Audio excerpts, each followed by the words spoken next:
Hola, muy buenas tardes. Un placer saludarles de nuevo desde la República Dominicana este viernes 20 de noviembre, en continuación al ciclo de conferencias sobre el futuro del derecho y la justicia. Y esta tarde, en este segundo día, para conversar sobre la experiencia de digitalización de la justicia de dos países hermanos de la República Dominicana, como son Perú y Colombia. Y para ello contaremos con las exposiciones de dos destacados miembros de los poderes judiciales de estos países. En primer lugar, el señor Bonifacio Meneses, quien es juez superior del Tribunal Anticorrupción del Perú, y la señora Paola Zuluaga, quien es directora del Centro de Documentación Judicial CENDOC de Colombia. Y contaremos con la moderación de la señora Rosa Tomé, quien es directora de Servicio Común, Registro, Reparto, Digitalización y Archivo de la Audiencia Nacional de España. Así que tendremos la oportunidad de compartir de primera mano y conocer de primera mano de parte de ellos cómo han enfrentado estos dos países hermanos la pandemia y cómo han avanzado los poderes judiciales, sobre todo en mantener la prestación del servicio de justicia a los ciudadanos y ciudadanas, aprovechando el uso de la tecnología. A continuación, me permito hacerles una breve presentación de los dos expositores que tendremos esta tarde. Por favor, pueden proyectarlo en pantalla.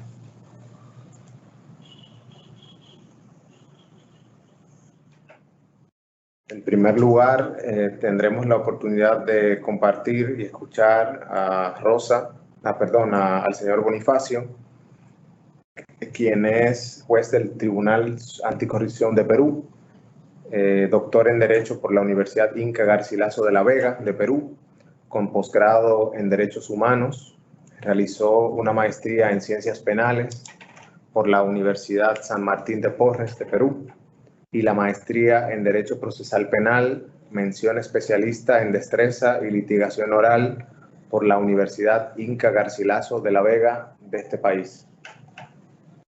Ha representado a Perú en los siguientes congresos internacionales: Congreso Internacional de Derecho Penal en Panamá, Congreso Internacional de Derecho Penal Laboral en Cuba, y participó como expositor en el 15º Congreso Mundial de Jueces en Nueva Delhi, en la India. Es miembro de la Asociación de Doctores en Derecho de México. También contaremos con la participación de la señora Paola Zuluaga, quien es directora del Centro de Documentación Judicial CENDOC de Colombia, abogada egresada de la Universidad Externado de Colombia, con especialidad en Asuntos y Políticas Internacionales por la misma universidad, en convenio con la Universidad de Columbia de Nueva York y el Instituto de Estudios Políticos de París. La señora Zuluaga es especialista en Derecho Administrativo por la Universidad del Rosario. Ha recibido la condecoración José Ignacio de Márquez al Mérito Judicial, categoría bronce. Es miembro de la Red Iberoamericana de Centros de Información y Documentación de la Cumbre Judicial Iberoamericana, Iberius, y representante del Consejo Superior de la Judicatura ante la Red Iberoamericana de Cooperación Jurídica Internacional, Iberred. Como les decía al principio, contaremos con la moderación de la señora Rosa Tomé.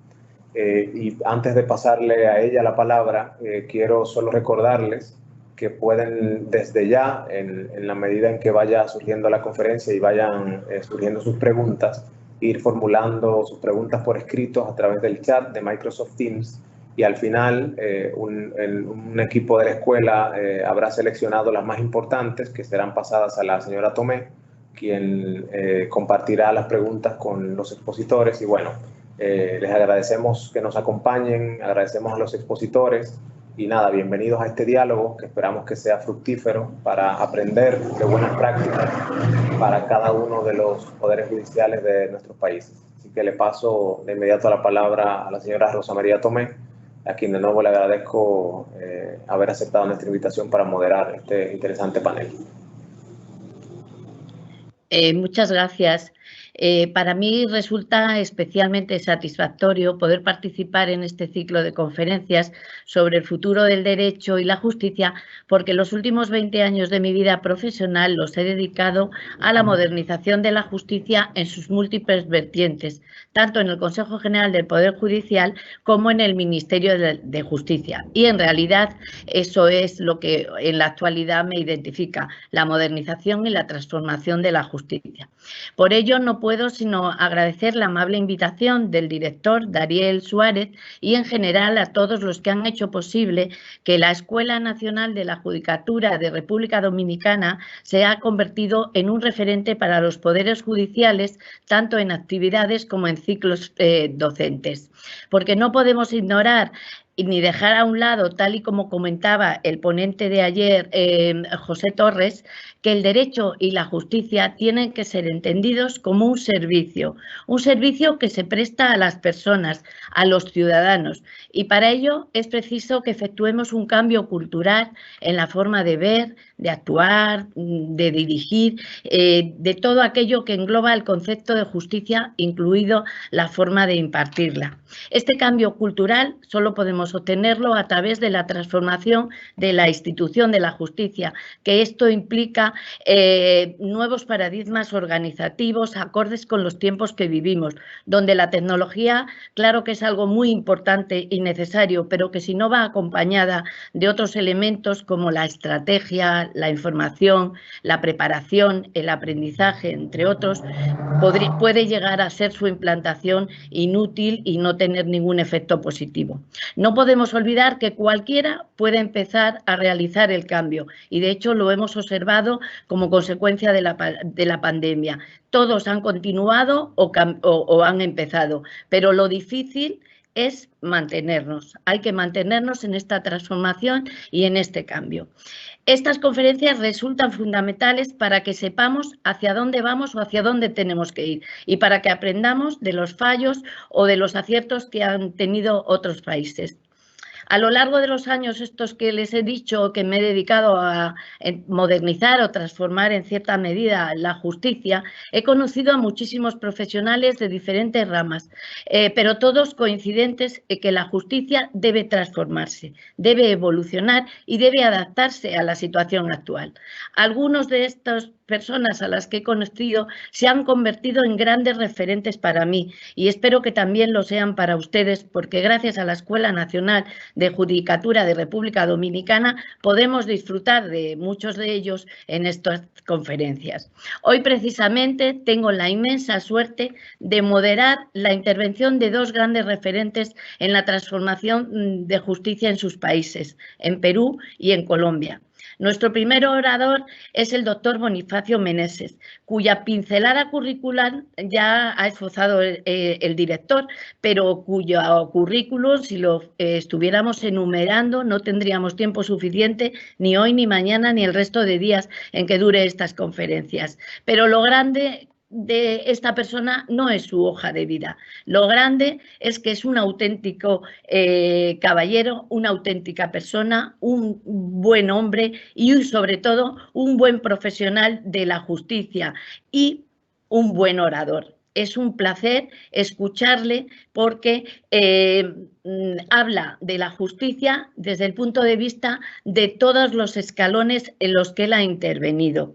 Para no restarle más tiempo, concedo la palabra al doctor Bonifacio Meneses, que departirá con nosotros lo que están haciendo en Perú en materia de transformación de la justicia.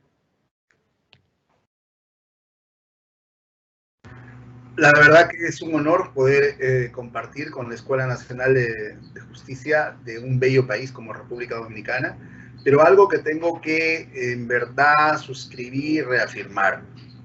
Si nosotros estamos involucrados en este tema de la transformación de la justicia aquí en el Perú desde el tiempo que fui miembro del Consejo Ejecutivo del Poder Judicial y presentamos una serie de proyectos, lo he sostenido, reafirmado cuando conocí en verdad a una persona maravillosa como Rosita Tomé García de España. A través de la Agencia Española de Cooperación Internacional nos permitió estar en Cartagena de Indias, nos permitió estar en Antigua Guatemala, en Montevideo, en Santa Cruz de la Sierra, y todas esas preguntas en las cuales cualquier hombre de derecho concibe con que necesitamos un cambio, definitivamente lo tiene bien marcado Rosita.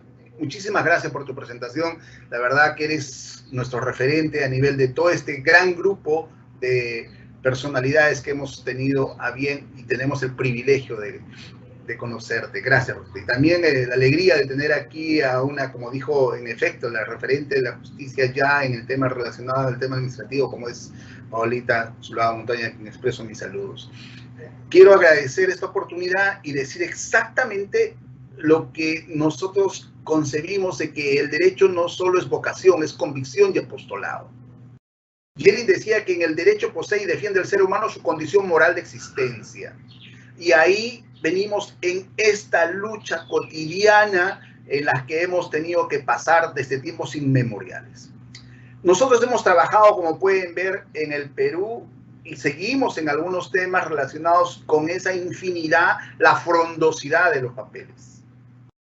Estos papeles son inmensamente apilados ahí en anaqueles y están lamentablemente siendo parte ya de nuestra estructura desde la colonia hacia adelante.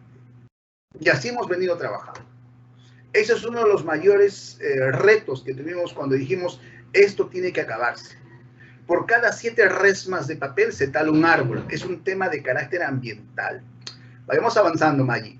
Y esto es lo que hemos visto en no solo la historia de Latinoamérica, sino lo sentimos aquí en esta forma del trabajo, de los papeles y papeles y papeles, porque la historia del mundo al final de cuentas nos ha presentado que salimos de 3 grandes revoluciones anteriores hasta la actual.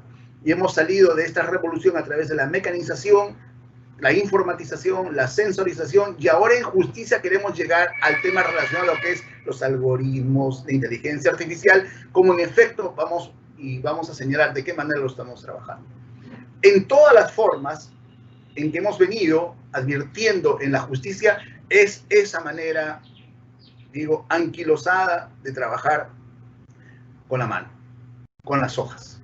Pero eso, en la medida que se ha ido diversificando en la historia, hemos tratado de desmitificar y decirles, señores, no es bueno seguir con esta forma de trabajo. Y por eso es de que podemos presentarnos en la actualidad no como un país altamente y suficientemente desarrollado en este tema, sino con una visión de futuro. Ya el Poder Judicial encargado, un directo amigo como es un juez supremo, el doctor Héctor Lama More, y que se ha hecho cargo de algo que normalmente y siempre tenía como una papa caliente. Si no, vamos a ver esto. Vayamos avanzando. Y esto se ve no solo en la forma en la que se presenta y los cambios que hemos tenido. Desde esas máquinas antiguas que se trabajaba Remington y ese Underwood. Y luego cómo fuimos avanzando con un cambio de sistema de trabajo a través de otras máquinas. Después ya ingresa otro sistema relativamente más acorde a lo que la realidad dice, ¿no es cierto?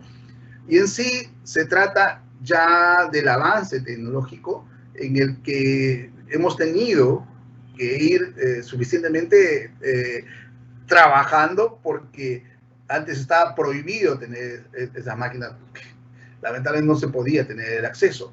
Pero ahora podemos contar no solo con eso, sino la informatización. Por eso decía, ¿cómo es que hemos ido avanzando desde la mecanización, la informatización, hasta que tenemos ya esa forma de poder tomar decisiones? La persona que está informada puede tomar decisiones.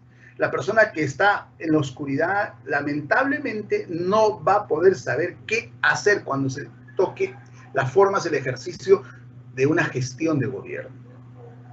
En nuestro país no solo hemos tenido esas bases, sino luego hemos ido avanzando con el tiempo, porque ya este sistema está a nivel nacional, no solo a través de las redes ópticas, sino a través en aquellos lugares. Nuestra geografía es realmente impresionante.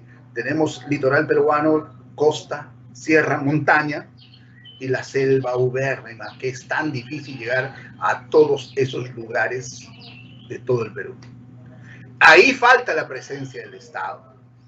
Mientras tenemos en la capital de la República, en todas las capitales, de que las páginas sociales, donde tenemos ya inmersos nuestra transmisión de nuestras audiencias a través del Facebook, a través de un canal de televisión. El Perú cuenta con un canal de televisión que se llama Justicia TV, que tiene señal abierta. Y les comento que tiene más rating que aquellas telenovelas, tiene más rating que aquellos programas en los que regularmente uno puede engancharse con esos culebrones. Lo que sucede es de que esta televisión se transmite no solo a nivel de las páginas sociales, sino en señal abierta. Justicia TV no solo transmite las audiencias más importantes, sino le da un toque de transparencia. ¿Cuáles son los pilares de nuestra justicia? La oralidad, la publicidad. Sobre todo eso. Si no tenemos publicidad, podemos lamentablemente pecar en que la población no conozca lo que hacen los jueces atrás del escritorio. Después de la Revolución Francesa, el marqués de Mirabeau le decía, que me juzgue el juez más corrupto, que me juzgue mi enemigo si es preciso, pero que sea en público. Y eso es justamente lo que venimos trabajando, a través del canal de televisión, a través de la apertura, hacer un gobierno abierto, como nos enseñó muy bien la Agencia Española de Cooperación Internacional en Cartagena.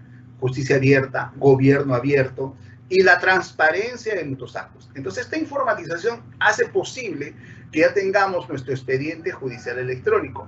Y este expediente judicial electrónico que empezó con muchos problemas, porque primero hay que modificar lo que se llama el parque cibernético.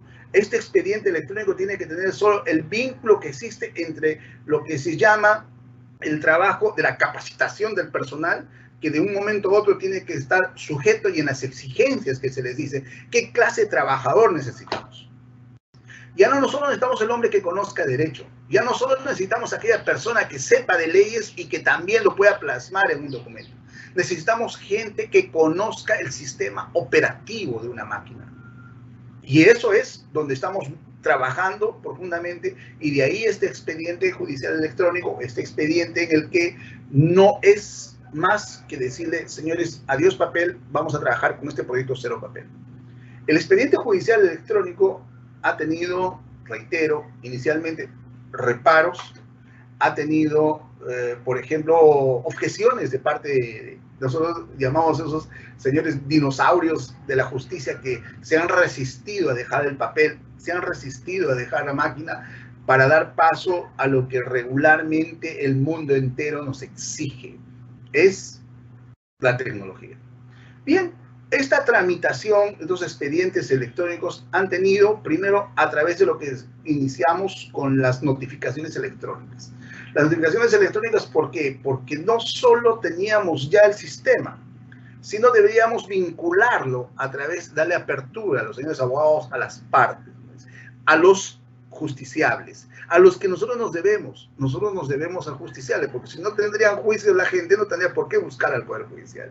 Entonces, este expediente judicial electrónico, que se le ha puesto mucho punch a través del Consejo Ejecutivo en la actualidad, tiene sus componentes. Aparte de que es una exigencia, por supuesto, la firma digital, los certificados digitales, para los efectos no solo de tener una relación, sino sobre todo de que tengamos ese soporte electrónico, que tenga un valor legal. La casilla electrónica que todos los magistrados, todas aquellas personas, ya sea personal administrativo jurisdiccional, tiene, el abogado, el fiscal, entonces empezamos a comunicarnos únicamente a través de ello. Esta notificación electrónica nos ha permitido tener un nivel en el que ya inicialmente soportábamos un 70-30%, ahora es 30 a 70%, o sea, la mayor cantidad de personas están vinculadas a la notificación electrónica y estamos sobre un 80, caminando un 85%, porque inicialmente en el emplazamiento inicial se debe hacer la notificación personal. Y esto ha dado lugar a que en cualquier momento del día, de la noche, del sábado, del domingo, el feriado, ya las mesas de partes electrónicas se puedan presentar documentos en casi una gran mayoría de causas o procesos regulares. Otra, de que tenemos la posibilidad de que a través de este expediente el justiciable pueda ver sus expedientes, pueda ver no solo el seguimiento, sino pueda, en su caso, si quieren seguir trabajando, pueden imprimirlo, pero ellos ya no por cuenta del Poder Judicial. El expediente judicial electrónico ha dado lugar a que el trabajo que se hace en el interior de una oficina pueda ser transmitido a través de una notificación electrónica, pueda llegar a este servidor y posteriormente ser notificado y tengamos ya el vínculo debidamente establecido. ¿Existen tareas pendientes? Sí, existen muchas tareas pendientes, por ejemplo, el tema relacionado a la interoperabilidad. Hace un momento estaba en una audiencia y me decía un fiscal si nosotros podíamos verificar en forma inmediata la ubicación de ese preso, en qué penal estaba, porque sabemos que hay una cantidad de establecimientos penales y queríamos hacer la audiencia, pero el Instituto Nacional Penitenciario, a cargo del procesamiento del traslado de los internos en los penales, no había comunicado a qué penal había sido trasladado. Entonces, eso está vinculado a la interoperabilidad de todas las instituciones vinculadas al sistema de justicia. Porque lo que sucede a través de la mesa de parte electrónica no ha habido ningún inconveniente.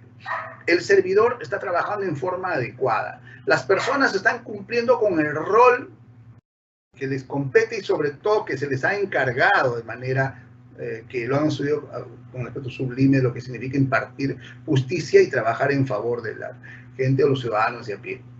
Pero sí esa deuda pendiente respecto a lo que significa la interoperabilidad en todas las oficinas. ¿Queremos datos? Por ejemplo, un juez que en un momento dado quiera imponer una medida coercitiva de naturaleza personal y hacer una prisión preventiva y saber si el sujeto que tiene al frente tiene o no antecedentes penales, tiene o no antecedentes policiales, vamos a tener que hacer una búsqueda en un sistema en el que está a cargo de otra institución, claro está, el Instituto Nacional Penitenciario o el Ministerio Público. Mientras nosotros seguimos trabajando en esta modalidad, ya les dije, ¿tenemos la posibilidad de ver los expedientes de cualquier parte del mundo? Sí. ¿Podemos presentar documentos desde cualquier parte, de cualquier horario y en cualquier momento que haya persona que los pueda recibir? Sí. Que tengamos esta posibilidad de la mesa de partes en el que el abogado pueda presentar sus documentos y más aún tener certeza que ha sido llegado, sí.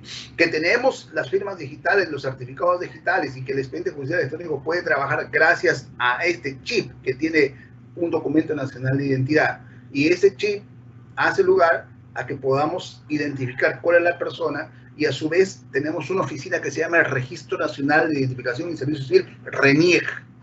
No solo para los efectos de poder identificar la persona con el registro biométrico, sino basta que tengamos ese documento de identidad, basta que esté vinculado a este sistema de Registro Nacional de Identificación para que podamos saber quién es la persona que va a encargarse de la firma de esta resolución y quién es la persona que va a desarrollar la notificación y quién es la persona que va a recibir ese documento y cuál es el abogado a través de que también tiene su documento nacional de identidad que tenga la posibilidad de afrontar ese emplazamiento. Entonces, esto ha ido trabajando de una manera adecuada, porque luego el Sistema Nacional de Notificaciones, el Sistema de Notificaciones Electrónicas, cumple su rol. Se descarga en una base, está con firmas digitales, está autorizado por el secretario juzgado, por el relator, o en su caso por el secretario de la sala, o el asistente en la actualidad, el asistente que tenemos en el nuevo Código Procesal Penal, y a su vez tiene esa particularidad de darle fe a ese trabajo que es el juez. Una vez que esto concluye dentro del juzgado, sale. ¿Cuál es el tiempo? Por supuesto, tiene que ser en el acto. Y eso nos ayuda a que podamos tener este sistema de notificaciones electrónicas de forma fluida y adecuada. Entonces, si tenemos este expediente judicial, tenemos la posibilidad de ver nuestros expedientes, tenemos la posibilidad de presentar, ¿okay? Tenemos ya las notificaciones en nuestro despacho, creo que sí ha avanzado bastante en este tema relacionado.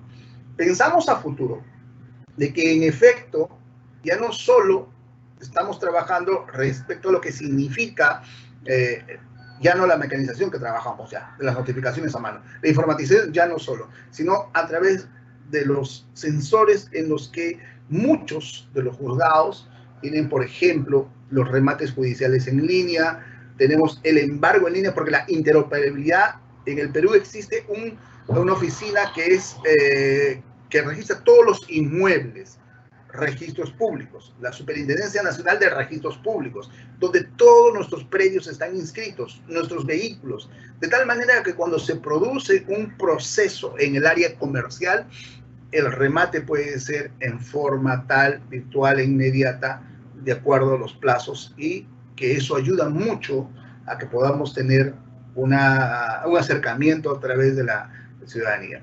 ¿Los tiempos se han recortado? Por supuesto, es obvio.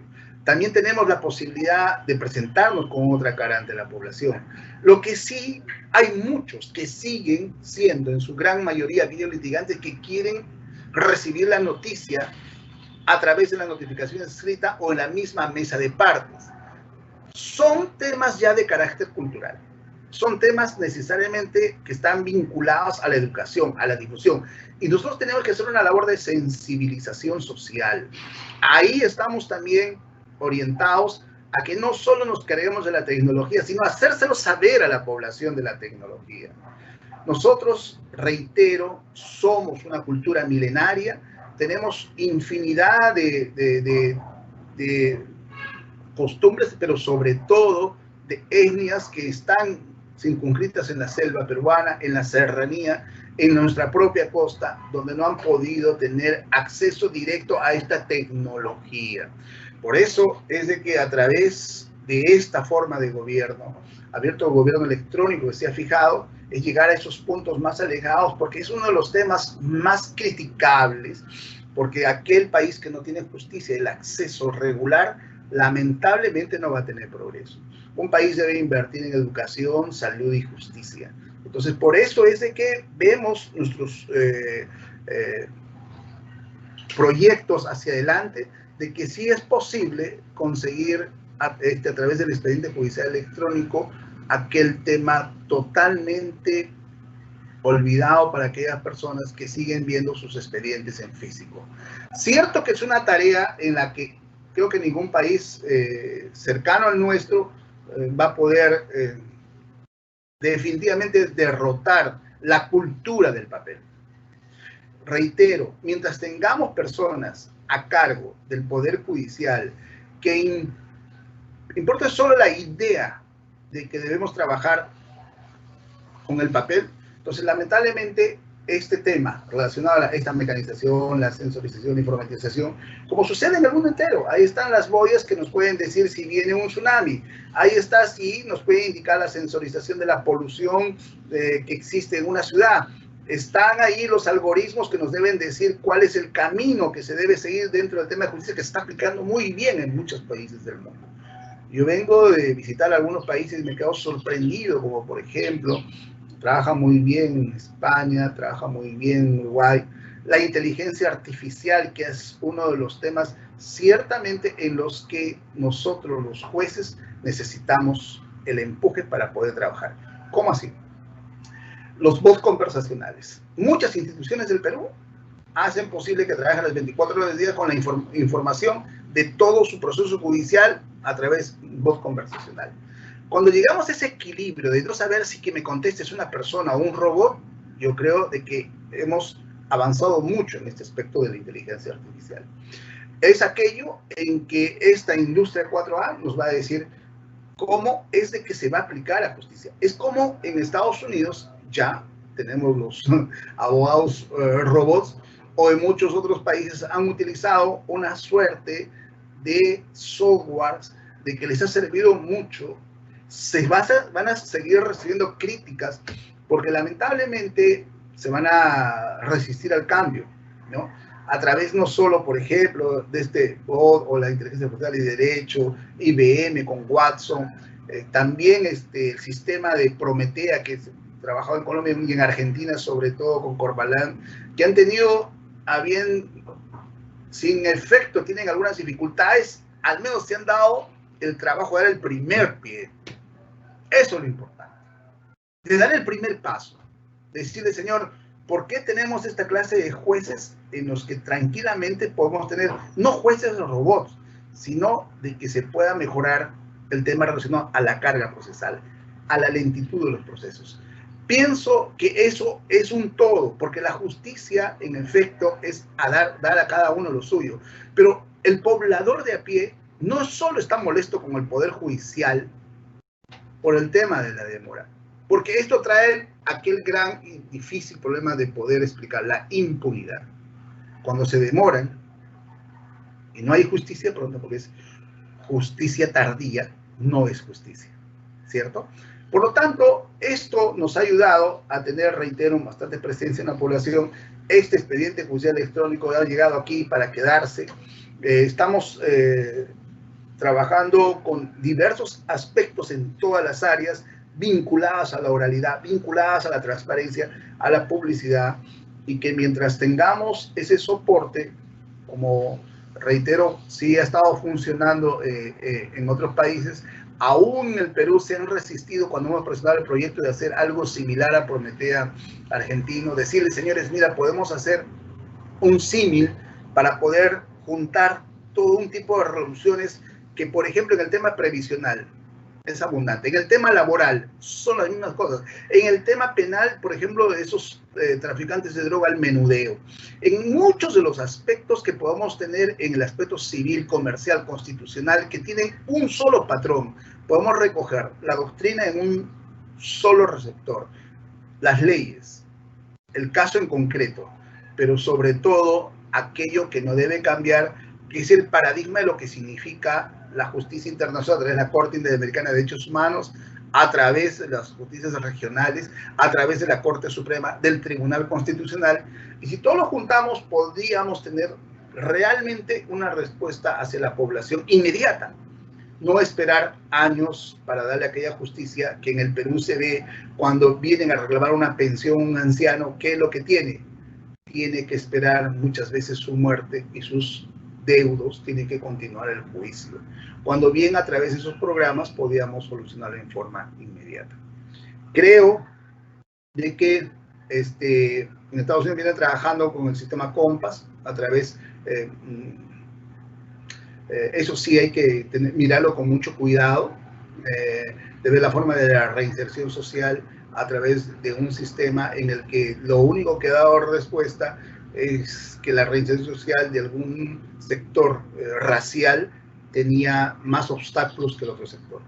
Reitero la posibilidad de que Prometea a través de la inteligencia artificial se pueda aplicar. Quiero decir que estamos en pañales frente a este tema, pero queremos trabajar en lo que implica en favor de la justicia un expediente judicial electrónico que sea la respuesta adecuada a todos los reclamos de la población. Creo que estoy realmente ajustado en el tiempo, mi querida Rosita, estamos respetando los valores que nos han indicado en el curso, pero pienso de la forma en la que se ha venido trabajando en el Perú y estoy presto a cualquier pregunta en el momento que consideres. Y nuevamente mi eterno agradecimiento a la Escuela Nacional de la Judicatura de la República Dominicana por la invitación. Espero de alguna manera recibirlos aquí en mi país con los brazos abiertos. Muchísimas gracias. Muchísimas gracias a ti, Bonifacio, por tu brillante e interesante exposición. Habrán comprobado que no exageraba cuando les decía que era un buen orador. Solo darte ánimos y dar ánimos a tu país porque veo que vais por buen camino y porque es fundamental algo que has dicho en tu exposición, que es que hay que tener una visión de futuro. Ahí está la clave, en la visión de futuro, en cambiar, pero saber que se va a cambiar y que hay que ir evolucionando. Y yo reconozco que soy una de las enganchadas a Justicia TV. Bueno, a continuación, y no menos interesante, interviene la directora del Centro de Documentación Judicial de Colombia, Paola Zuloaga, que de una forma dulce y contundente compartirá con todos nosotros los proyectos que están realizando en Colombia en la rama judicial para conseguir una nueva gerencia pública en la Administración de Justicia. Cedo la palabra a Paola. Muchísimas gracias, Rosa. Pues un agradecimiento muy especial a la Escuela Nacional de la Judicatura de República Dominicana y a su director, Dariel Suárez, al equipo de trabajo de Luznel y Maggie, que han sido tan oportunas en todas las atenciones para lograr este espacio, Por supuesto que a los asistentes a este evento y a los doctores Bonifacio y Rosa, que me une un profundo agradecimiento y amistad con ellos. Voy a iniciar la presentación con un breve contexto de la situación de Colombia y de la rama judicial, referirme a la justicia y el derecho en este nuevo entorno de pandemia y de transformación digital, brevemente también los sistemas de gestión, gerencia y modernización de la administración de justicia, las tecnologías de la información y las comunicaciones y el reto más de aplicar simplemente tecnologías, avanzar a la transformación digital en todas sus dimensiones, y para concluir con la finalidad última de todos estos esfuerzos que son la justicia abierta. Bueno, entonces como contexto, Colombia tiene casi 50 millones de habitantes, es el tercer país más poblado de Iberoamérica después de Brasil y México y seguido después por España. Tiene una extensión de 1.140.000 kilómetros cuadrados, el quinto país en superficie también de Iberoamérica. Tiene particularidades, así como lo mencionó también Bonifacio, en Perú es un país multirracial, multicultural, con una diversidad geográfica inmensa, tiene costas en el Pacífico, en el Atlántico, cordilleras, selva, llanuras, lo que hace que su biodiversidad sea amplia, pero también el acceso sea difícil. Cruzada, por supuesto, con un tema de conflicto armado, violencia y narcotráfico de más de 50 años, y que según el índice Gini es el segundo país más desigual de Latinoamérica en términos de distribución de riqueza. En ese, digamos, contexto amplio de datos, tenemos una constitución política del año 1991, en donde se destacan varias cosas a propósito de la justicia. Una es que se denomina la Constitución de los Derechos Humanos. También se estableció que Colombia es un Estado social de derecho, no simplemente un Estado de derecho. Reconoce la diversidad étnica y cultural y además promueve la participación política y la inclusión social de todos los grupos étnicos colombianos. Establece la acción de tutela, que es un instrumento de muy fácil acceso, no requiere abogado, se resuelve no en audiencia, se resuelve de manera asincrónica. Se crea también la Corte Constitucional como garante de la Constitución y los derechos fundamentales, y se crea el Consejo Superior de la Judicatura como un órgano de gobierno y administración judicial de la propia rama judicial. En el año 96, entonces, se promulga la Ley Estatutaria de Administración de Justicia, que introduce el principio de oralidad como principio procesal y además la incorporación de tecnología para actividades judiciales puntuales.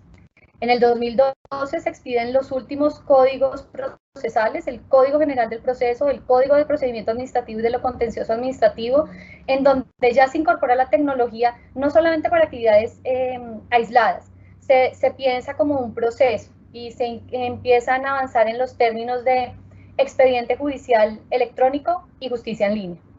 Como respuesta a ello, el Consejo Superior de la Judicatura profiere un acuerdo denominado el Plan Estratégico Tecnológico, en donde empieza a dar las pinceladas y los lineamientos de hacia dónde debemos apuntar en materia de estrategia para lograr la incorporación de la tecnología de la información y las comunicaciones al servicio de la justicia. Y establece entonces 5 pilares. 1, el modelo de expediente electrónico basado en la gestión documental, en la gestión técnica de la documentación judicial. La justicia en red, pensando en la justicia como un todo, no por jurisdicciones, especialidades o niveles, sino completamente integrada. La gestión de la información, ya que es el gran valor de la rama judicial. Los documentos se convierten en información, la información se convierte en datos y los datos es lo que comunicamos y después nos permite aplicar tecnologías que nos van a facilitar muchísimo más la vida y dejar de hacer actividades que hace más fácil una máquina que una persona. Así, tenemos una rama judicial de aproximadamente 3.500 servidores judiciales, con 5.500 despachos Tenemos presencia en todo el territorio nacional, en 1.103 municipios. Hay aproximadamente 5.732 procesos por 10.000 habitantes.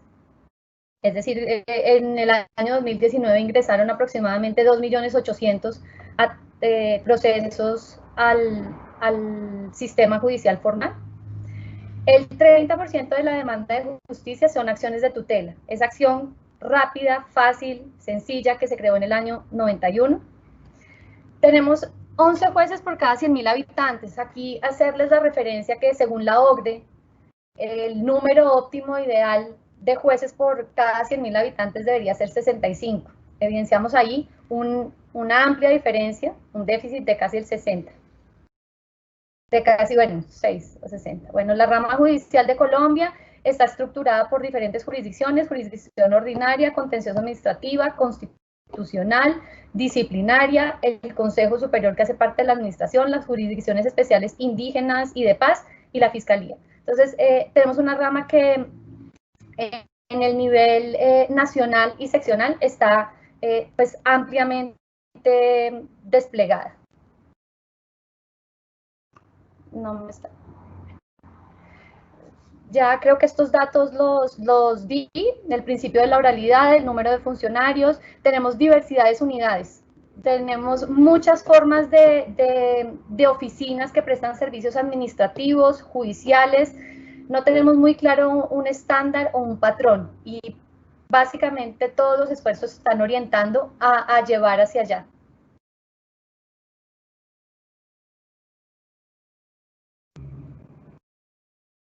Bueno, ya la justicia y el derecho, los valores y principios que fundan todo el servicio judicial y la tarea formal de la administración de justicia, son los fundamentos del Estado Social de Derecho.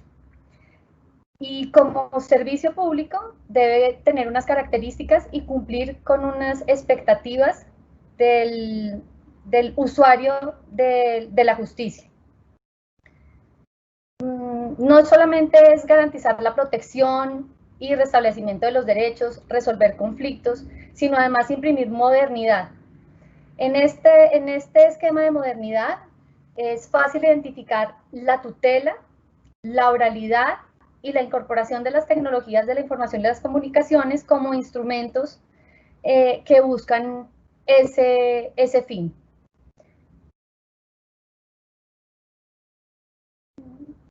Bueno, entonces, en ese marco, el Consejo Superior de la Judicatura, como órgano de gestión y gobierno de la rama judicial, ha adoptado un sistema de gestión de calidad y medio ambiente denominado SIGMA. Estos sistemas de gestión son unas herramientas muy útiles para la modernización, ya que están basados en la normalización y estandarización de procesos, en el análisis de conceptos del contexto de la organización en términos micro y macro, la aplicación del ciclo PHBA de planear, hacer, verificar y actuar, en la medida que es una herramienta que nos facilita identificar claramente en dónde están los cuellos de botella y cómo poder resolver situaciones de riesgo y convertirlas en oportunidad. Todo esto en el marco de la mejora continua y la evaluación de indicadores. Bueno, la mejora continua entonces y el ciclo PHBA orienta todas las políticas de la rama judicial y por supuesto fomenta todos los escenarios de investigación, desarrollo e innovación para la gerencia de los despachos judiciales. Entonces aquí, como a manera general, tratando de hacer muy rápidamente una aplicación genérica de esto, de este sistema de gestión, lo que estaríamos diciendo es que el sistema judicial colombiano está en este momento en un contexto de la cuarta revolución, la revolución en la sociedad de la información, las comunicaciones, la sociedad digital, en donde tenemos básicamente una entrada genérica de un usuario que demanda justicia, y tenemos un proceso que, como lo indicaba ahorita el doctor Meneses, se viene haciendo tradicionalmente de la misma manera.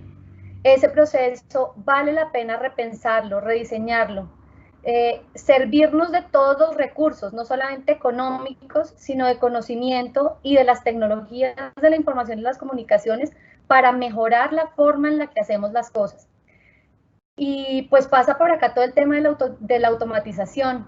Particularmente para Colombia es una lección aprendida que antes de automatizar algún proceso es imprescindible simplificar, optimizar y racionalizar, porque si no, no tendría mucho sentido esa automatización, no va a traer ninguna cosa positiva. Entonces, antes de pasar a las tecnologías, incorporar tecnología solamente por incorporar tecnología, vale la pena tener un proceso de planeación previo. Y con eso garantizamos la calidad y la innovación en nuestros procesos. Con ello, no solamente vamos a tener un resultado tradicional, sino un resultado de un servicio eficaz, eficiente y que logre la satisfacción del usuario como destinatario final del servicio y razón de ser de la justicia y del derecho.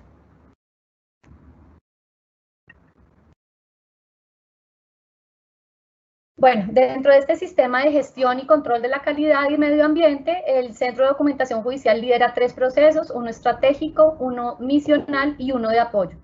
Brevemente me voy a referir a cada uno de ellos porque cada uno de ellos usa las tecnologías de la información para garantizar el servicio a los despachos judiciales. En la comunicación institucional, utilizamos las herramientas de las tecnologías de la información y las comunicaciones, como son el portal web de la rama, en el que se integra información de toda la rama judicial, busca ser un único punto de acceso al ciudadano. Tenemos, ya les dije, 5.500 despachos judiciales y varias oficinas administrativas. En este momento el portal de la rama tiene más de 6.500 usuarios.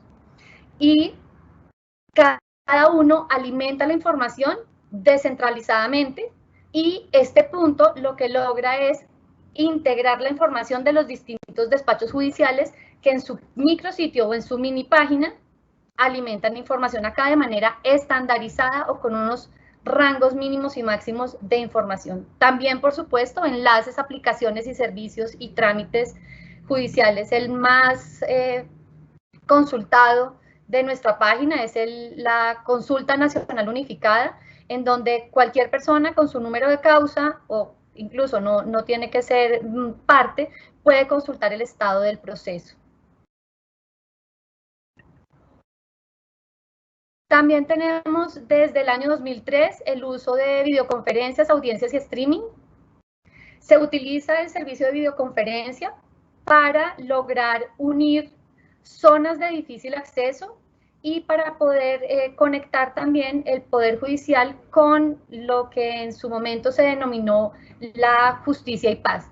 Se fueron extraditados del país varias personas denominados los paramilitares, debían ser conectados con los jueces en Colombia, entonces utilizamos la herramienta de la videoconferencia para realizar audiencias virtuales y conectar a Estados Unidos con los jueces en Colombia. Se fue popularizando para efectos de zonas apartadas de difícil acceso o poca conectividad, a la que llevábamos instrumentos de conexión satelital y poder conectar despachos judiciales con presos o para recibir un testigo. En 2018, con el proceso de paz, se amplió muchísimo la participación de las audiencias virtuales para las víctimas del conflicto y para no tener tampoco revictimización en un solo escenario o en un espacio físico. Esto, por supuesto, ha potenciado no solamente la capacidad física de salas de audiencia, porque cualquier juez puede tener una sala virtual, incluso pueden estar concurrentes adicionales a las salas físicas de los palacios de justicia y despachos judiciales. Lo que era una excepción, hoy por el COVID es la regla. Antes excepcionalmente se hacían audiencias virtuales, hoy la regla general son las audiencias virtuales.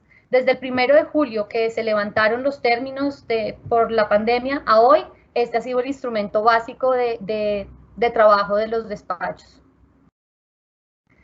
También las herramientas colaborativas asociadas al correo electrónico institucional. Nosotros también tenemos la suite de Office, como ustedes. Tenemos todos los servicios de OneDrive, SharePoint y Microsoft Teams.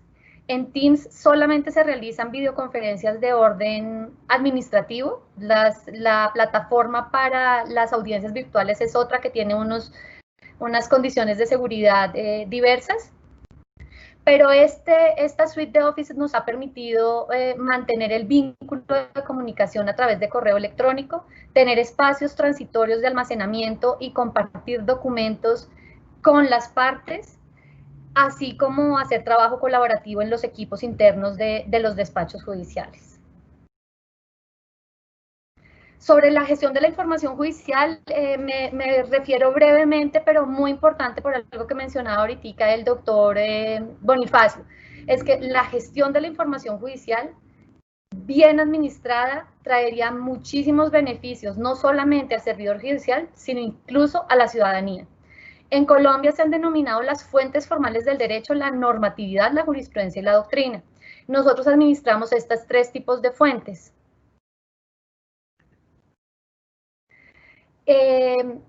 Esta información es crucial para la toma de decisiones judiciales y también administrativas. De tiempo atrás venimos trabajando un proyecto denominado la recuperación del patrimonio jurisprudencial. Para nosotros la jurisprudencia y realmente la información de la rama judicial es el mayor activo que posee la institución y realmente no hemos puesto el ojo en donde debe estar. Hoy tenemos digitalizada la información, los documentos y además incluidos los datos en sistemas de información de toda la jurisprudencia de las altas cortes desde 1886 y es alimentada diariamente por las relatorías también de manera descentralizada. También en los tribunales de instancias se está empezando a llenar y a poblar esa base de datos. Esto tiene el propósito fundamental de potenciar el uso de los datos, haciendo uso de herramientas de Machine Learning e inteligencia artificial, y con un propósito de tener seguridad jurídica. No sé qué pasa en los demás países, pero eventualmente en Colombia una misma institución, un despacho contiguo al siguiente, deciden de manera diversa una situación, lo que por supuesto no está en términos de seguridad jurídica ni de igualdad procesal. Aporta la descongestión, como también lo mencionaba Rosita y Bonifacio, porque tener claridad, información clasificada y estructurada nos permite hacer clasificaciones y formatos de manera muchísimo más fácil y mucho más efectivo y rápido de lo que lo haría una persona. Y también la predictibilidad del derecho. Yo haciendo esos análisis puedo fácilmente identificar cuál es la posible decisión de un despacho, de un juez, de una corporación, y también si vale o no vale la pena iniciar un proceso judicial o desgastar el aparato de justicia o incluso el propio tiempo del ciudadano en un derecho, en exigir o proponer una demanda de justicia que no va a salir bien librada. Y por último, el proceso de apoyo de gestión documental, que es, digamos, el soporte técnico especializado en el que se apoyan todos los proyectos de expediente judicial electrónico.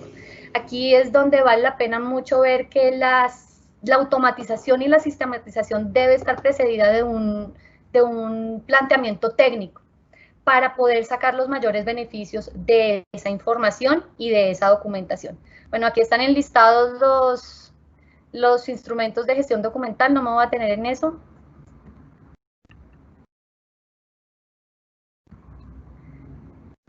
Por supuesto, entonces tenemos la idea de avanzar en políticas de cero papel, en la protección del medio ambiente, pero sobre todo todos estos instrumentos lo que buscan es garantizar la seguridad de los documentos, de la información y de los datos, de nuestros mayores activos, y garantizar los atributos de autenticidad, integridad, disponibilidad y fiabilidad de la información, así como constituirse también en la memoria histórica institucional, no solamente de la rama, sino de la nación. Bueno, entonces aquí ya llegamos a efectivamente la transformación digital. Quise traer la definición de la OCDE de transformación digital. porque todo lo que he mencionado anteriormente es lo que fundamenta la tarea y lo que nos hace entender que estamos por el camino acertado. Este proceso hace referencia específicamente a los efectos económicos y sociales derivados de la digitalización, el uso de las tecnologías digitales y los datos para el desarrollo de nuevos productos y servicios. Cuando me refería a que en el proceso, en la parte del proceso de la mejora continua, del espiral de mejora continua, se busca desarrollo de nuevos productos y servicios, es allí donde está el escenario para la transformación digital. Adicional a ello, todo esto da origen a una serie de capacidades de innovación o creación de nuevos modos de hacer las cosas en distintos sectores de la economía. Además, dado que la transformación digital ha sido catalogado como un proceso de transformación social, en la formulación de políticas debe contemplarse el impacto en la profundización de diferencias sociales e inequidad. Aquí nuevamente para referirme por qué el escenario del contexto de Colombia, porque al igual que Perú, tenemos una diversidad de grupos de especial protección constitucional que no podemos dejar pasar por alto a pesar de estar trabajando hacia la modernización y el uso de las tecnologías. Bueno, en esto el Consejo Superior de la Judicatura y la rama judicial en su conjunto, entonces, muy comprometida con la transformación digital y el uso de la tecnología como medio y herramienta para lograr una eficiencia y efectividad en el servicio. En su plan sectorial de desarrollo destacó siete pilares que los traigo acá, tampoco me voy a referir a ellos en especial, pero sí indicarles que el pilar número 1 y transversal es la modernización tecnológica y la transformación digital. En este proceso, entonces,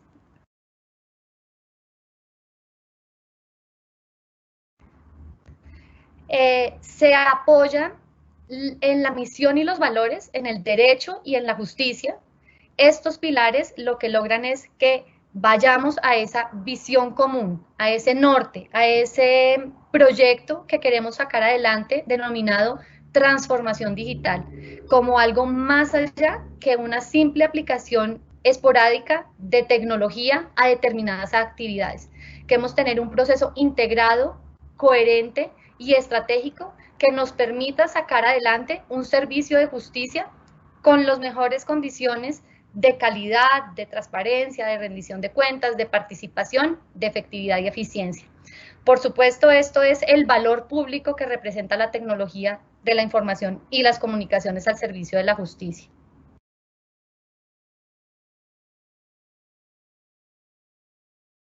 Bueno, estos pilares no me está dando el control. Gracias.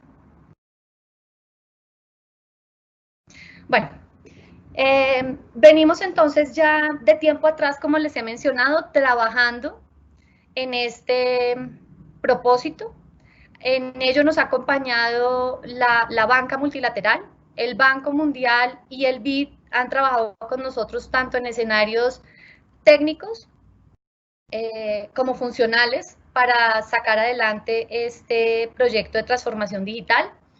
En el 2018, entonces, con el Banco Mundial se elaboraron varios documentos para estructurar la política desde el punto de vista estratégico. Uno, para fortalecer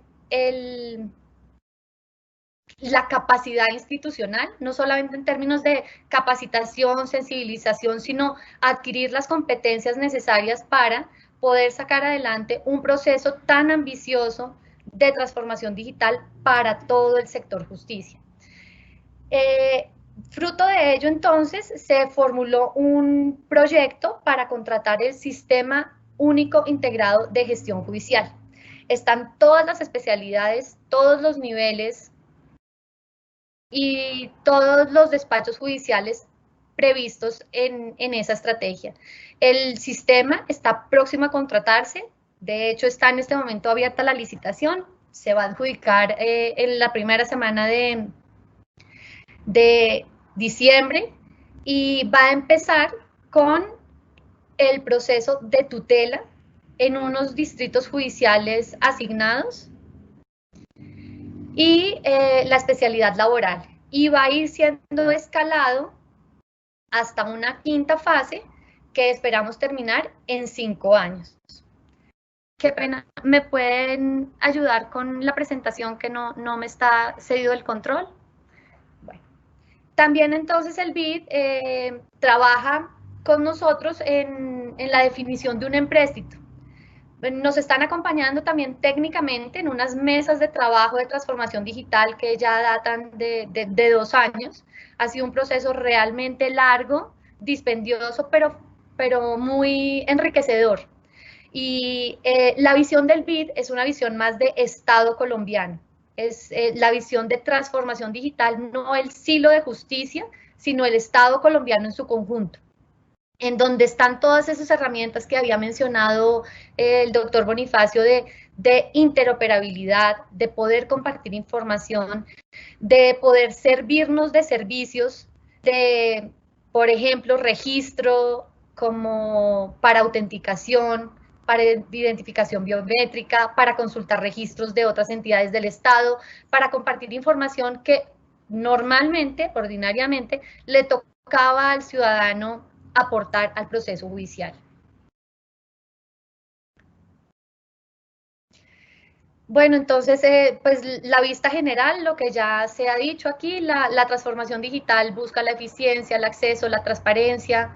Queremos dar más y mejores servicios al ciudadano, porque la razón de ser de la justicia es el ciudadano. Todo ello con transparencia, con control, con eficiencia, eficacia, fortaleciendo las capacidades no solamente de la rama judicial, sino de todo el ecosistema digital, porque como se advertía ahora, si los abogados, si los sindicatos, si los jueces, si los propios usuarios rechazan la herramienta o el instrumento, pues difícilmente lo vamos a sacar adelante a pesar de los muchos planes y recursos que vayamos a invertir, porque es el talento humano quien finalmente saca adelante este proceso de transformación.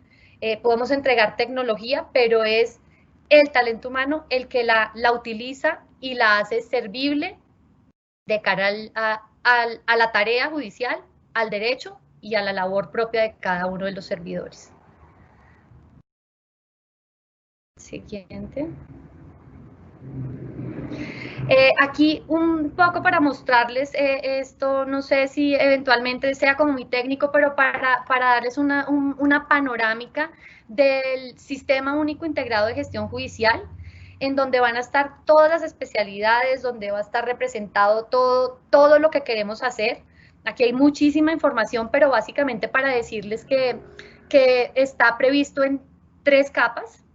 Dentro de las 3 capas hay una capa de datos, digamos que es donde va a estar básicamente todo el tema de innovación, de esas nuevas herramientas de analítica, de machine learning, de inteligencia artificial, de blockchain, de todas esos instrumentos.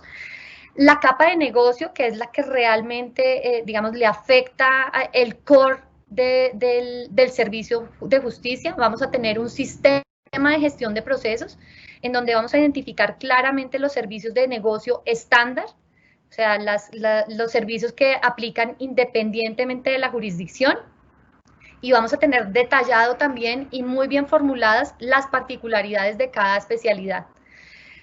Toda esta gestión procesal soportada en la gestión del expediente electrónico, de la documentación, y bueno, el soporte puede ser audio, puede ser video, no solamente es un documento digitalizado, el soporte del expediente electrónico, que es la documentación y la información en la que se basa el juez para tomar su decisión.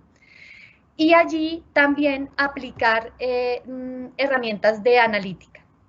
Y la capa superior, que es la capa de presentación, en donde estamos más hacia la ciudadanía, la capa como cercana a la justicia abierta, en donde tenemos previsto tener herramientas de aplicaciones móviles, chatbots y un poco lo que mencionaba también ahorita Bonifacio, de interacción mucho más fácil y más amigable del ciudadano.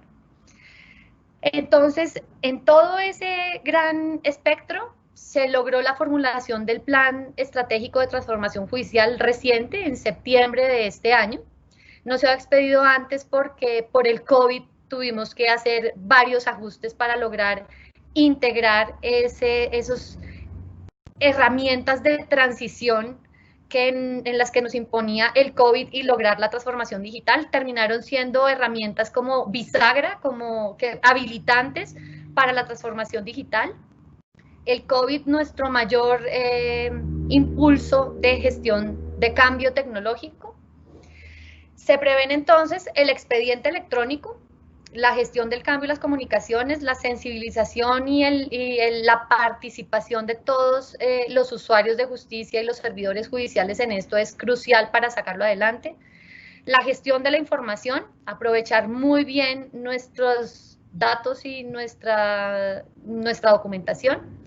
La gestión de la seguridad, importantísimo, no solamente para la garantía procesal, sino también para tener la garantía de que los sistemas de información responden y están, digamos, orientados en parámetros de ética y de protección y seguridad de datos personales. La gestión tecnológica, porque pues sin infraestructura, sin conectividad, sin el software, pues difícilmente lograríamos la transformación digital, teniendo claro que es una parte crucial, pero no la única ni el fin destinatario. Y la gestión administrativa, porque necesitamos fortalecer capacidades para enfrentar este reto.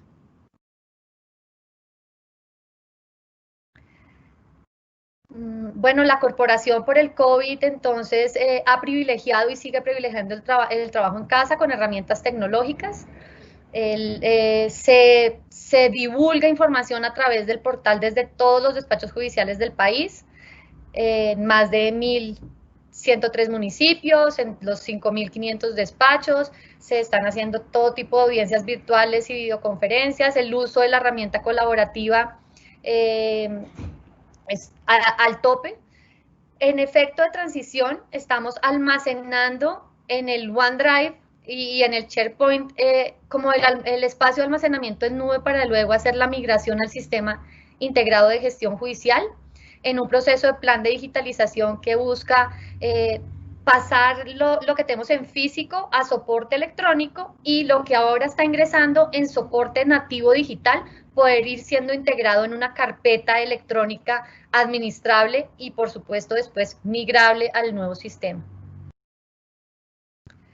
Bueno, ya para concluir, todo esto de cara a la justicia abierta, yo conocí a Rosa y a Bonifacio justamente en un evento de justicia abierta y pienso que este es el punto crucial y la finalidad última de todos los esfuerzos que se hacen de la modernización y la transformación. El Consejo Superior de la Judicatura de Colombia y la rama judicial colombiana participa o es miembro de la Cumbre Judicial Iberoamericana y sigue pues todas sus recomendaciones. Empezamos con este tema de justicia abierta en el año 2012, con todas las recomendaciones de transparencia, las reglas de indicadores, y en el 2012 con las políticas de transparencia.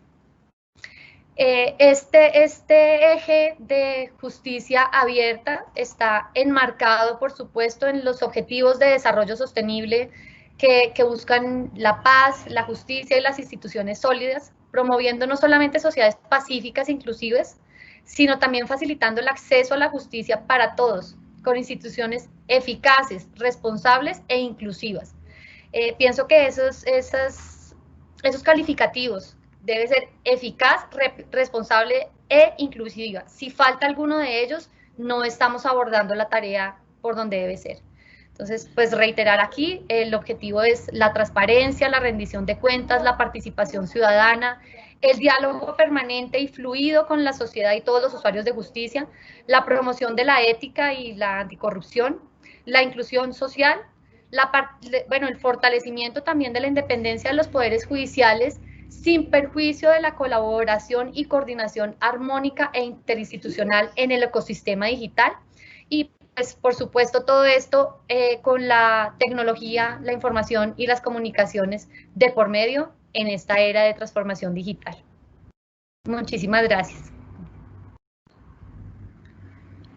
Gracias, Muchísimas gracias por tu intervención, que también ha sido excelente y te felicito. Evidentemente, como directora del CENDOT, para ti los datos son fundamentales y yo, hablando de este cambio y de esta transformación en la justicia, considero que es uno de los recursos estratégicos más importantes con el que debemos de contar. Si disponemos de datos, podemos tener políticas de justicia mejores y que sean mucho más eficaces. Y para disponer de datos, evidentemente, tenemos que ir hacia una justicia abierta, que dará más garantías, hará que los ciudadanos tengan otra visión diferente, será más transparente y, en definitiva, nos ayudará muchísimo en este cambio que pretendemos. Bueno, a lo largo de la exposición nos han ido formulando una serie de preguntas que lo que evidencia y ponen de manifiesto es que el tema interesa, provoca expectación y preocupa sobre todo a jueces y usuarios. Vamos a comenzar con el magistrado Bonifacio Meneses, al que le formulo la siguiente pregunta. Con referencia al expediente judicial electrónico, ¿puede el justiciable o las partes en el proceso ver el expediente completo en todas las fases o instancias? Inicialmente se estaba viendo en una de las fases, por ejemplo, en primera instancia. Lo que se busca es que este expediente judicial electrónico en muchas áreas ya se está viendo en su integridad. Evidentemente tenemos fases en el que, por ejemplo, el proceso abreviado, sumario, que pueda terminar en segunda instancia. A nivel de la Corte Suprema tenemos un seguimiento de los expedientes y es muy útil por cuanto a través del código o saber el número del expediente o las partes, directamente sí podemos verificar el estado del proceso. De tal manera que el justiciable puede tener acceso directo a la integridad del expediente o como también al seguimiento del proceso y, pues en su caso, no estar descuidado. Lo bueno es de que este sistema en la actualidad permite tener conocimiento pleno del proceso al justiciable. Así te lo respondo, Rosita, creo que es así. Vale, gracias. Ahora para Paola, me preguntan si habéis tenido necesidad de hacer algún cambio en la Constitución o en la normativa jurídica para poder realizar esta aplicación de cambio de justicia a justicia digital.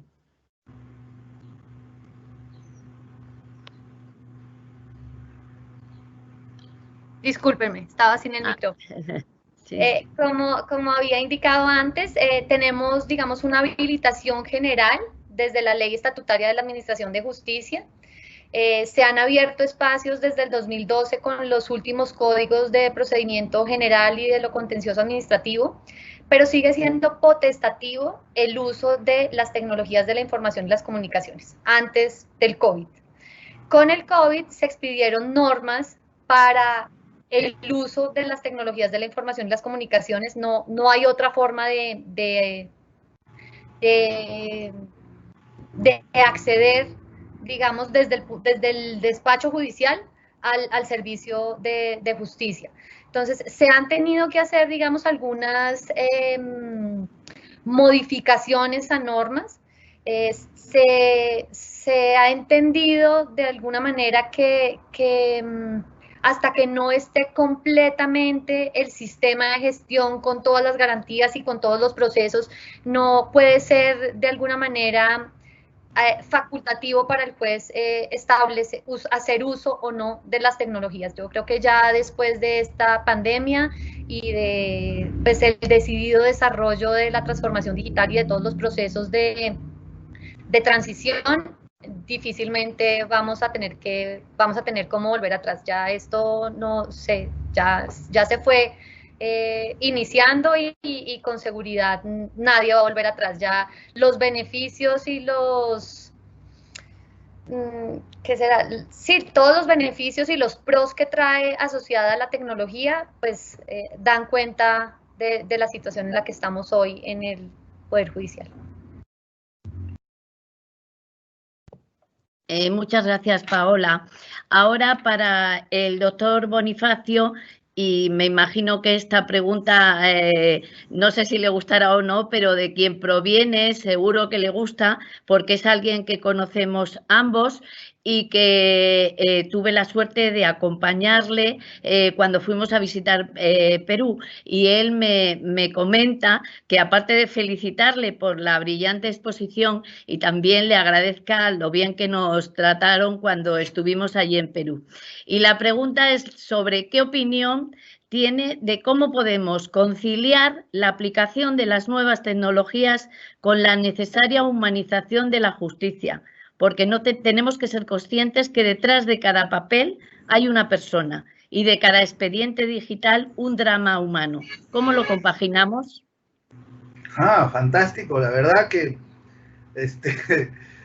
mis saludos afectuosos también, ¿verdad? Hay un tema que nosotros lo sentimos mucho en el aspecto penal.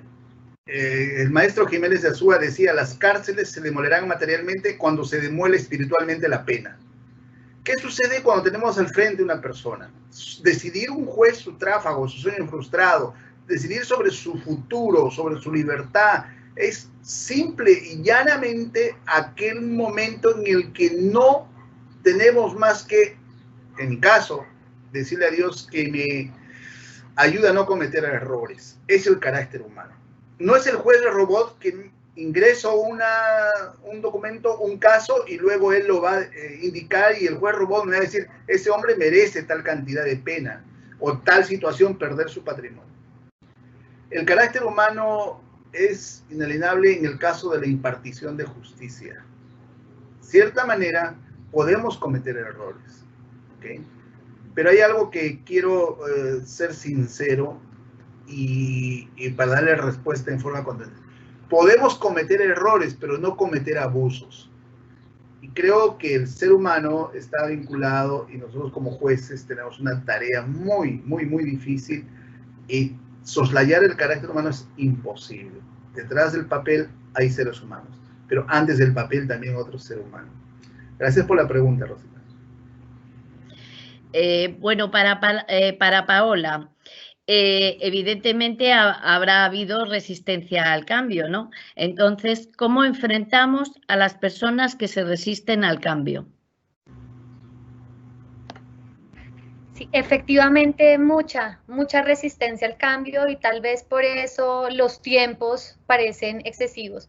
Pienso que la participación y la construcción colectiva es uno de los puntos importantes a tener en cuenta para lograr que todos estemos hablando el mismo idioma, que todos estén siendo escuchados, que todos participen en toda esta transformación, porque efectivamente es un proceso social, es una transformación que tiene que partir del ser humano y del convencimiento de que estas herramientas e instrumentos nos traen muchísimos beneficios.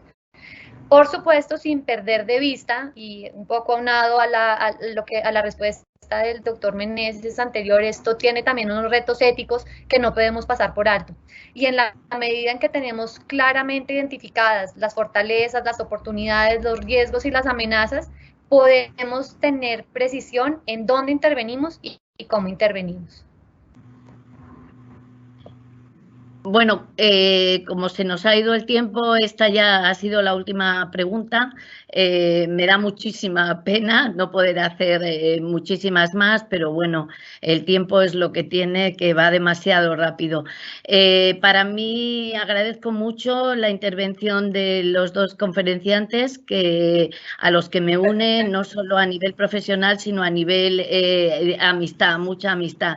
Y ahora, pues, y ya también agradezco a la Escuela Judicial que me haya permitido moderar estas conferencias, que me han resultado muy interesantes. Y ahora nada más doy la palabra para que cierre la jornada del día de hoy a la subdirectora de la Escuela de la Judicatura, Yohani Savari. Muchísimas gracias, licenciada Rosa. Para nosotros como Escuela Nacional de la Judicatura es un placer, un gusto haber contado con las intervenciones principales y por demás las complementaciones con las interrogantes planteadas por los más de 120 asistentes a este segundo día de conferencias relativas al futuro del derecho y la justicia. En este caso, la experiencia compartida tanto de la hermana República de Perú, así como de Colombia, en la persona del magistrado Bonifacio Meneses, así como de la licenciada Rosana Paola Zuluaga.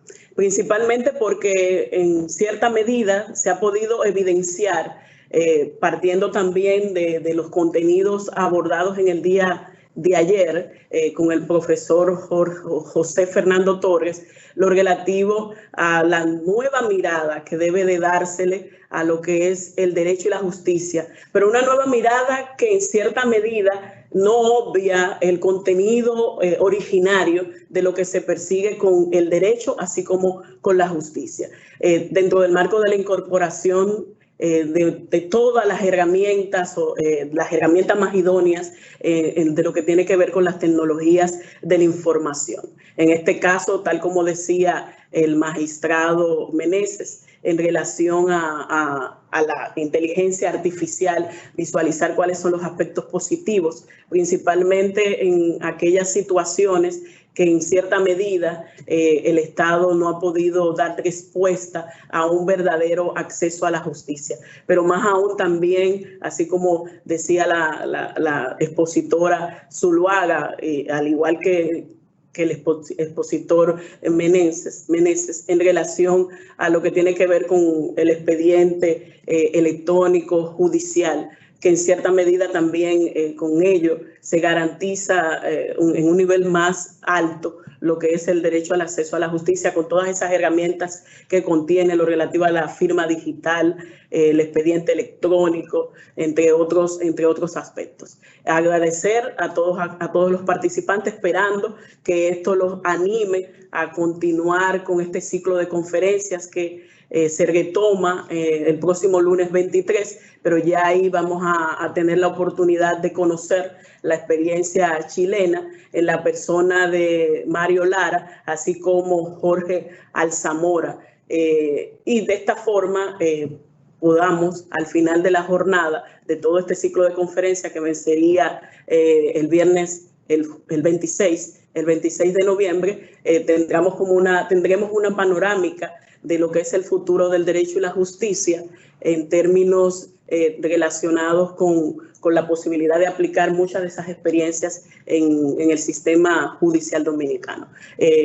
Reiterarle las gracias a la licenciada Rosa en relación a toda esa moderación excelente y ese nivel de motivación realizado en el día de hoy antes de la conferencia o exposición realizada por los dos expositores. Pues nada, muchas gracias. Feliz noche o tarde-noche, dependiendo del lugar en donde se encuentren, y esperando que todos se encuentren bien a nivel de salud física, mental, principalmente por la situación sanitaria en la que el mundo está viviendo. Feliz noche, feliz fin de semana. Muchísimas gracias. Gracias y cuídense. Gracias.